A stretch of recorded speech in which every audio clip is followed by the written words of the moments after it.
नमस्कार। मैं हूं कुमार गजेंद्र। जनपथ ऑन द स्पॉट में आपका स्वागत है।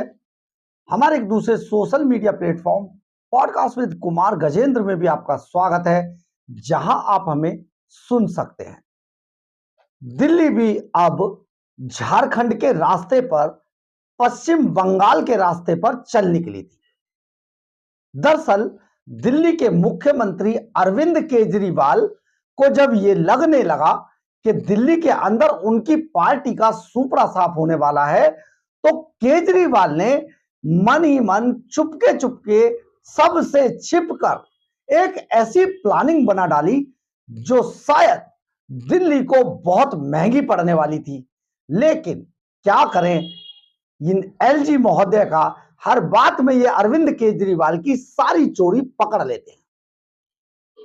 इस बार चोरी भी ऐसी पकड़ी गई कि आप दांतों तले उंगलियां दबा लेंगे।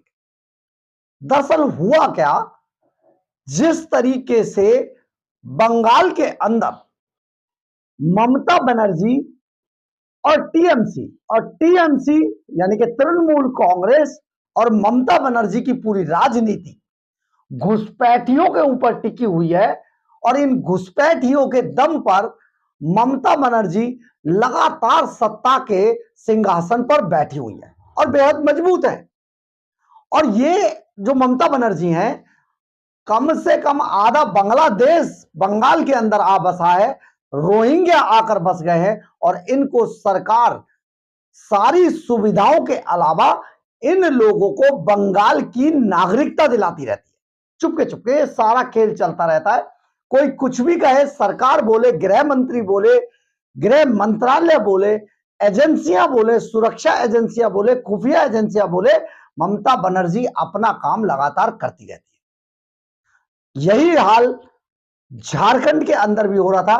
पूरी डेमोग्राफी को बिगाड़ने के लिए झारखंड की को वहां पर भी जिस तरीके से हेमंत सोरेन सरकार घुसपैठियों को अंदर घुसाकर उन्हें सुविधाएं देकर पाल रही थी, उन्हें वोट बैंक बना रही थी, उसी तर्ज पर दिल्ली के अंदर भी अवैध घुसपैठ का एक बड़ा मामला पकड़ा गया है। और ये जो मामला पकड़ा गया है, ये सीधे सीधे एलजी को रिपोर्ट हुआ है। हमारे जो सूत्र बताते हैं, गृह मंत्रालय ने एलजी के सक्सेना को इसके बारे में सूचना दी थी कि दिल्ली को चुपके से अवैध घुसपैठियों का गढ़ बनाया जा रहा है। यानी कि दिल्ली के अंदर अवैध घुसपैठिए, जिनमें बांग्लादेशी और रोहिंग्या शामिल हैं, ये बहुत सारे लोग छोटे छोटे गुटों में बंटकर दिल्ली की जमीन पर कब्जा कर रहे थे, और जो कब्जा जिस तरीके से किया जा रहा था, धीरे धीरे उन्हें वोट बैंक में तब्दील किया जा रहा था। यानी कि जो गृह मंत्रालय ने सूचना दी है, एजेंसियों ने जो सूचना दी एलजी को, उसमें स्पष्ट तौर पर यह बताया गया कि किस तरीके से इन सब को केजरीवाल एंड कंपनी और उनके जो सिपाह सालार हैं, यानी कि उनके जो विधायक हैं या उनके जो नेता हैं, वो किस तरीके से इन घुसपैठियों को अपना वोट बैंक बनाने पर तुले हुए हैं। अब होता क्या है कि चुनाव से ठीक पहले इस सूचना ने पूरे तंत्र को अंदर ही अंदर हिलाकर रख दिया था।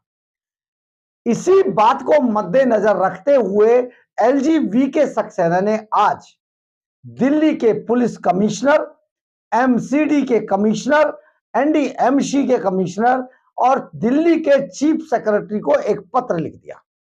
और इस पत्र में बहुत ही सख्ती से यह कहा गया है कि आप किसी भी तरीके से, किसी भी हद पर जाकर और किसी भी सोर्स का इस्तेमाल करते हुए इन सभी घुसपैठियों को ढूंढकर निकालिए और इन्हें दिल्ली से बाहर कर दीजिए।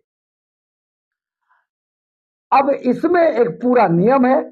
अगर ये घुसपैठिए विदेशी हैं, यानी कि बांग्लादेश, रोहिंग्या, इस तरीके से बर्मा उर्मा से आए हुए हैं, तो दिल्ली पुलिस के पास इन्हें डिपोर्ट करने की पावर है। यानी कि यहां से पकड़ के इन्हें इन्हीं के देश में वापस फेंक दिया जाएगा। ऐसे में अरविंद केजरीवाल का बहुत बड़ा नुकसान होने वाला है। जो फायदा उन्हें दिखाई दे रहा था इन घुसपैठियों को पालकर, अब अरविंद केजरीवाल को एक बड़ा झटका इस बात में लग गया है। दरअसल है क्या कि अरविंद केजरीवाल के कई एमएलए, खास तौर पर मुस्लिम जो एमएलए हैं, वो कई एमएलए ऐसे घुसपैठियों को लगातार भारतीय नागरिकता का अमली जामा पहनाने में जुटे हुए थे। और ये काफी लंबे समय से इनके वोटर आई कार्ड से लेके पहचान पत्र तक सारी चीजें बनवा रहे थे चुपके चुपके, या फिर बनवाने की तैयारी कर रहे थे। अब इसी मामले पर जिस तरीके से आज एलजी के सक्सेना ने कुठाराघात किया है, ये अरविंद केजरीवाल की उस वोट वाली राजनीति पर एक बड़ा हमला है। आप ये समझिए, आखिर ये घुसपैठिए दिल्ली के नालों के किनारे, दिल्ली की सरकारी जमीन पर, दिल्ली के जंगलातों में, दिल्ली की ऐसी ऐसी जगहों पर झुग्गी, खासतौर पे यमुना खादर के जो ऐसे घने पेड़ों वाले झुरमुट वाले इलाके, वहां पर ये सारे अवैध घुसपैठिए अपना गढ़ बना रहे हैं। स्लम एरियाज में बड़े बड़े कूड़े के पहाड़ बनाकर, ढेर लगाकर वहां पर ये अपने आप को एस्टेब्लिश कर रहे हैं। और ऐसे में दिल्ली सरकार के कई बड़े महामहिम इन घुसपैठियों को खाना, चावल, दाल, आटा, राशन, पैसे, कपड़े, जूते, लत्ते, सारी चीजें मुहैया कराते हैं। यहां तक के सर्दियों के टाइम में इनको टेंट से लेके दूसरी चीजें भी मुहैया करा रहे हैं। अब इसमें ये सारा जो मामला है, आप ये समझिए कि किस तरीके से ये पूरा एक नेक्सस तैयार किया गया। और ये नेक्सस केवल इसलिए तैयार किया गया कि आने वाले 2 से 3 महीने के अंदर दिल्ली के अंदर चुनाव होने हैं, दिल्ली विधानसभा के। और अरविंद केजरीवाल को साफ साफ ये दिखाई दे रहा है कि हरियाणा से बदतर स्थिति दिल्ली के अंदर अरविंद केजरीवाल की पार्टी की होने वाली है। इससे आखिर कैसे बचा जाए, इसका सबसे बड़ा तोड़ अरविंद केजरीवाल ने यही निकाला कि उन्होंने घुसपैठियों को दिल्ली के अंदर लगातार बसाकर, और उनको बसाने के बाद उनके चुपके से सारे दस्तावेज तैयार कराकर फर्जी तरीके से उन सबको वैध यहां पर वोटर बना दिया जाए। और अगर वो वैध वोटर बनते तो डेफिनेट जो आदमी उन्हें राशन पानी से लेकर कपड़े लत्ते तक मुहैया करा रहा है, उनके रहने की जगह मुहैया करा रहा है, तो वोट उसी को दिया जाएगा। और ऐसे में अरविंद केजरीवाल खेल कर जाते इस चुनावों में। ये पूरा मामला जिस तरीके से पकड़ा गया है, सचमुच दिल्ली के लोगों को हिलाने वाला है। यानी कि अरविंद केजरीवाल सीधे सीधे ममता बनर्जी और हेमंत सोरेन के रास्ते पर चलकर दिल्ली को बंगाल और झारखंड बनाने पर तुले हुए थे। लेकिन एलजी सक्सेना ने गृह मंत्रालय की एक गुप्त रिपोर्ट के आधार पर, जो हमारे सूत्र बताते हैं, आज एक बड़ा एक्शन लिया। और एक्शन यह हुआ कि अरविंद केजरीवाल की एंड कंपनी की यह बड़ी चोरी पकड़ी गई, जो वोट बैंक में तब्दील करने की बड़ी साजिश कर रहे थे ऐसे घुसपैठियों को। अब दिल्ली के अंदर एलजी सक्सेना के इस आदेश के बाद हड़कंप मच गया है। और सीधे सीधे एलजी ने लिखा है कि जितने भी लोग यहां दिल्ली के अंदर अवैध घुसपैठ से रह रहे हैं, उन सभी को ढूंढकर निकाला जाए। अब ढूंढकर निकालने के लिए सबसे पहली कड़ी में दिल्ली पुलिस का नाम है, क्योंकि दिल्ली पुलिस के पास थाना स्तर पर इन सभी अवैध घुसपैठियों का पूरा रिकॉर्ड होता है। जिस भी बीट में इस तरीके की झुग्गी झोपड़ियां पड़ रही हैं अवैध ढंग से, उन सभी को चेक किया जाएगा। और अगर उनके पास दिल्ली का कोई सबूत नहीं मिलता है तो उन्हें उठाकर वहीं फेंका जाएगा जहां से वो दिल्ली के अंदर घुसकर आए हैं। अगर ऐसा होता है तो एलजी सक्सेना के आदेश पर अरविंद केजरीवाल एंड कंपनी के ऊपर यह एक बड़ा हमला है। और वो भी ऐसे वक्त में जब मात्र 2 महीने बचे हुए हैं दिल्ली के चुनाव होने में। आप ये समझिए केजरीवाल एंड कंपनी किस तरीके से साजिश करके अपनी जीत सुनिश्चित करने की कोशिश कर रही थी। लेकिन ये एलजी बहुत ही दिल लगी करने वाला है। पता नहीं कहां से इन साहब को यह सूचना मिल जाती है कि अरविंद केजरीवाल आखिर कर क्या रहे हैं। इनकी हर नई नौटंकी को एलजीबी सक्सेना आखिर पकड़ कैसे लेते हैं। अरविंद केजरीवाल को यह सोचना होगा कहीं ऐसा तो नहीं कि उन्हीं के झुंड में कोई गद्दार छिपा हुआ बैठा हो जो चुपके से एलजीबी सक्सेना को इनकी साजिश बता देता हो।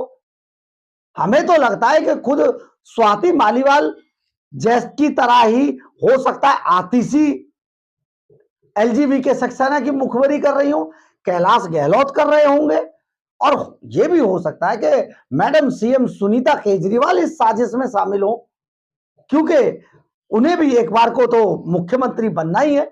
मैडम सीएम उनके नाम के साथ लग चुका है, तो उन्हें भी मुख्यमंत्री बनने का हक है। केजरीवाल जब तक हैं तब तक वो रोड़ा बने रहेंगे, तो ऐसे में क्यों ना इस साजिश को नाकाम कर दिया जाए। तो मुखबरी तो कोई भी कर सकता है। आपने देखा होगा पुराने जो इतिहास में अगर जाएंगे तो बड़े बड़े महलों के अंदर रानियां खासतौर पर अपने राजाओं के खिलाफ साजिश रचा करती थी, राजाओं को बंदी बनवा लेती थी। तो कहीं ऐसा तो नहीं इतनी बड़ी साजिश चल रही है, क्योंकि इसमें बड़ी बात यह है कि आखिर एलजीबी सक्सेना को अरविंद केजरीवाल की हर गुप्त प्लानिंग पता कैसे चल जाती है।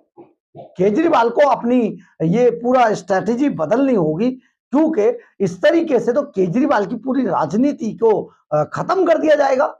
बड़ी बात यह है कि अवैध घुसपैठ, देखिए बंगाल और झारखंड यानी कि ममता बनर्जी और हेमंत सोरेन के रास्ते पर चलकर अरविंद केजरीवाल दिल्ली को अवैध घुसपैठ का अड्डा बनाने जा रहे थे, और इसके सहारे अपनी राजनीति की नैया को पार लगाने की कोशिश कर रहे थे। लेकिन एलजीबी सक्सेना के हमले के बाद अरविंद केजरीवाल को समझ नहीं आ रहा है कि उनके साथ अब ये क्या हो गया। बड़ी बात यह है कि राजनीति के खेल के लिए केजरीवाल जैसी घटिया स्तर की राजनीति शायद ही कोई नेता कर पाता, जो आज केजरीवाल अपनी जीत के लिए, सत्ता में बने रहने के लिए किसी भी स्तर तक गिरकर कुछ भी करने को तैयार है। बहरहाल, अगर आपको हमारी खबर अच्छी लगे तो आप इसे लाइक, सब्सक्राइब और शेयर जरूर करें। कमेंट्स बॉक्स में अपनी राय जरूर लिख के, इससे हमें बहुत बहुत बहुत ऊर्जा मिलती है। जय हिंद, जय भारत।